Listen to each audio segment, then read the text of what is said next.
আগামী সোমবার সাধন মাওলা পাক নামে খ্যাত হজরত সৈয়দ শাহ মুর্শিদ আলী আল কাদরি আল হাসান আল হুসাইনি আল বাগদাদি আলাইহিস সালামের 124তম বার্ষিক উরুস পাক আগামী সোমবার 4 ফাল্গুন 1431 বঙ্গাব্দ 17 ফেব্রুয়ারি 2025 সোমবার দিবাগত রাতে মেদিনীপুর শহরের জোড়া মসজিদ মোজাদ পাক ও দায়রা পাকে অনুষ্ঠিত হবে।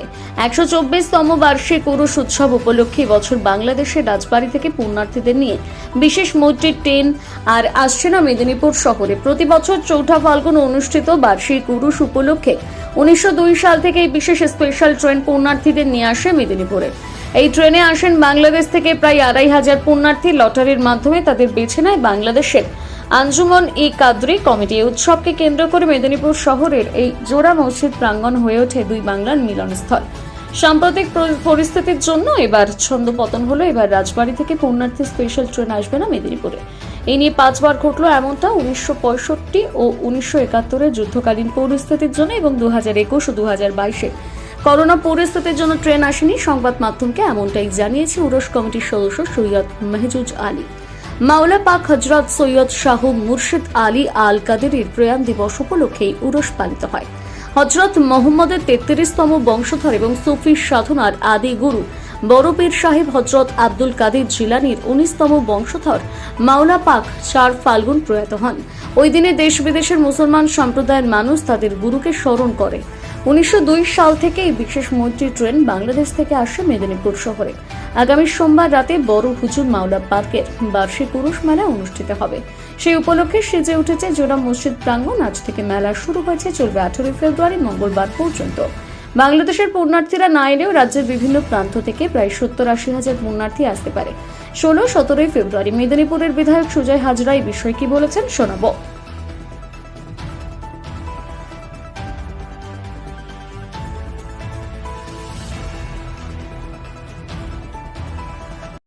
না, এই যে উরুস উৎসব এটা আন্তর্দেশীয় একটা বড় উৎসব আমাদের মাইনরিটি সেকশনের। এই উরুস উৎসবে ধর্ম, বর্ণ, শ্রেণী সবকিছুর ঊর্ধ্বে উঠে সমস্ত শ্রেণীর মানুষরা এই উরুস উৎসবে সামিল হয়। আন্তর্দেশীয় বিষয় বলে এই যে বাংলাদেশের ট্রেন আসতে পারছে না, এটা সম্পূর্ণ কেন্দ্রের সেই বিষয়। এখানে রাজ্য সরকারের কোথাও কোনো বিষয় নেই। যেহেতু আন্তর্দেশীয় সিদ্ধান্ত, এখানে কেন্দ্র সরকার যে সিদ্ধান্ত নেবে সেটাই আমরা মানতে বাধ্য, এটাই নিয়ম। তো স্বভাবতই সেই জায়গায় দাঁড়িয়ে মেদিনীপুরের বিধায়ক হিসাবে এটা আমাদের কাছে নিশ্চিতভাবে শ্লাঘার বিষয়, দুঃখের বিষয় যে এই পুণ্যার্থী বোঝায় বাংলাদেশের ট্রেনকে নিয়ে আমাদের জেলার মধ্যে, আমাদের শহরের মধ্যে একটা বলতে পারেন যে সম্প্রীতির এবং ভ্রাতৃত্বের, কারণ বাংলাদেশ একসময় যে ভারতবর্ষের একটি অঙ্গরাজ্য ছিল এবং আজকে বাংলাদেশ এবং ভারতবর্ষ যে একই দেশ, সেটা কিন্তু এই একটা দিন বা দুটো দিনের জন্য একাত্ম হয়ে যেত। যেভাবে পুণ্যার্থী বোঝায় বাংলাদেশের ট্রেন আসতো, তাদেরকে অভ্যর্থনা জানানোর জন্য আমরা বিভিন্ন ধরনের ব্যবস্থা নিতাম।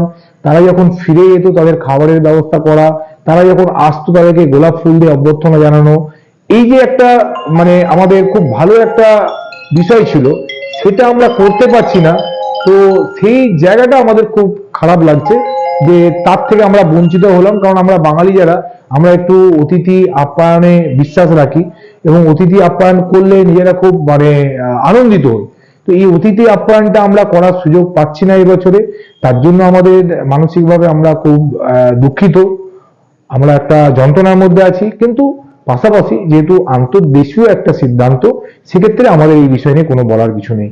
নিশ্চিতভাবে এই পুণ্যার্থীদের আসার মধ্য দিয়ে আমাদের মেদিনীপুর শহরের অর্থনীতির ক্ষেত্রে এই 1-1.5 মাসের একটা ভালো একটা বলতে পারেন যে আমাদের যারা মাঝারি ব্যবসায়ী, যারা ছোট ব্যবসায়ী, যে এমএসএমইর উপরে আমাদের সরকার ভীষণভাবে জোর দিচ্ছে, তাদের একটা কেনাকাটার একটা বড় বাজার বলতে পারেন যে এই উরুস উৎসব ছিল। নিশ্চয়ই তারা ক্ষতিগ্রস্ত হবে, কিন্তু যেহেতু একটা আন্তর্দেশীয় বিষয়, সেখানে আমরা এই সিদ্ধান্ত মন্ত্রিসভায় মেনে নিই, কিন্তু আমরা কাজ করছি। তবু আমি বলবো যে নিশ্চিতভাবে এই সমস্যা আজ না হলেও কাল মিটবে। আবার ভবিষ্যতে পুণ্যার্থী বোঝায় বাংলাদেশের ট্রেন আসবে এবং আমরা আবার একাত্ম হয়ে উঠবো। 124 বছর, এটা 124 বছর। এই নিয়ে 5বার হলো যে বাংলাদেশ থেকে ট্রেন আসেনি। আসছে না। তো আয়োজন কি থাকছে আর এই যে আমাদের প্রত্যেক বছর যেরকম আমাদের আয়োজন থাকে সমস্ত রকম সেই রকমই আয়োজন এবছরও করা আছে। এবং এটা উৎসাহ হচ্ছে হজরত সৈয়দনা মৌলানা হজরত সৈয়দ শাহ মুর্শেদ আলী আল কাদরি হাসান হোসেন আল বাগদাদি, ওনার 124তম ওরস বলতে ডেথ অ্যানিভার্সারি। মানে আল্লাহর প্রতিনিধি যিনি আসেন তিনি যে টাইমে ওখানে মিলিত হন, এটা বলে বেসাল, আর যেটাকে ক্ষণ সেটাকে বলা হয় উর্স, সেই ক্ষণটা এখানে পালন করা হয়। এবং পালন করা হয়, এটার পরিচালনায় থাকেন ওনারই সাজ্জাদ নরসিং স্থলাভিষিক্ত হজরত সৈয়দ মৌলানা ইমামনার হজরত সৈয়দ শাহ ইয়াসুব আলী আল কাদরি, কাদরিয়া তরিকার সাজ্জাদ নরসিং এবং মুতওয়াল্লি। এবারে আয়োজন কেমন থাকে? আয়োজন প্রতি বছর যেরকম আয়োজন হয় এবছর ঠিক সেম সেই পরিমাণই আয়োজন করা আছে। যেটা প্রতি বছর বাংলাদেশ থেকে হ্যাঁ। ট্রেন আসে, হ্যাঁ। সেই ট্রেন তো আসছে না, তার সঙ্গে এটা আমাদের জানার নাই যে ট্রেন আসছে কি না আসছে, ব্যবস্থা আমাদের করা আছে। আর ট্রেন আসা না আসা এটা তো দুই দেশের কূটনৈতিক ব্যাপার এবং যে প্রশাসনের ব্যাপার। প্রশাসন চাইলে যদি দুই দেশের প্রশাসন চাই আসবে, দুজন প্রশাসন না চাইলে আসবে না। তবে উর্স যেমন হয় তেমনি হবে, এটা আমাদের কোনো ব্যাপার নাই। পুণ্যার্থীরা আসবে। তবে আনন্দবাজার পত্রিকায় দেখলাম নাকি উর্স ট্রেন আসছে না। এমনি অন্যান্য জায়গা থেকে রাজ্যের অন্যান্য জায়গায় রাজ্যের তো বিভিন্ন জায়গা থেকে আসবেই, অল ওভার ইন্ডিয়া আসবে এবং ইন্ডিয়ার বাইরে থেকে অনেক দেশ থেকেই আসবে। বাংলাদেশ থেকে যারা মানে ভিআইপি এতে আছেন তারা কি আসছে? হয়তো অনেকেই আসবেন যারা ভিসা আছে, যাদের ভিসা পাবেন যারা তারা আসবেন, যারা ভিসা পাবেন না তারা আসবেন না। আপনার না অন্যান্য বাংলাদেশ থেকে এখানে পশ্চিমবাংলার বিভিন্ন জেলা, বর্ধমান, বীরভূম, মুর্শিদাবাদ, 24 পরগনা, নদিয়া, সব জেলা থেকেই লোক এখানে আসবে। এবং প্রায় 60 থেকে 70টা এমনি বাস, রিজার্ভ বাসই আসে, যাদের থাকার জায়গা করা হয়েছে আমাদের ডিএপি স্কুলের পিছনে মাঠে, যেটা স্ত্রীগঞ্জ বলে। আচ্ছা, অন্যান্য জেলা থেকে যেরকম লোক আসে প্রতি বছর, এবছর তাই আসবে, বেশি আসবে না সেরকম? সেই রকমই আসবে। এরকম।